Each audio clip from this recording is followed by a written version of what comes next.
Ayun na, kainan na. Sabi mo, pupunta dito si Bago. So, kulang na. Yun. Nakatira na. Nabigyan na. Favorite ng mga kids ang aming ulam. Ito na lang natira, oh. Ubos na. Yan, ubos na agad. Pinamigay kasi sa... Thank you, Lord. Sure for family, syempre. Ayan, ito yung, ano, pinaka-favorite ang fried chicken. Yung prinsesa namin na maganda. Ito rin.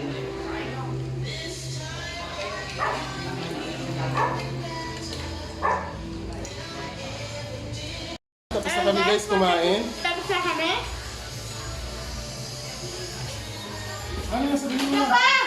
Sabihin mo, invite mo na sila, don't forget. Ang double day kula pa mag-i-input din na sa present bayan mag-subscribe pa na rin para lagi kang update sa YouTube channel ko. Bye-bye!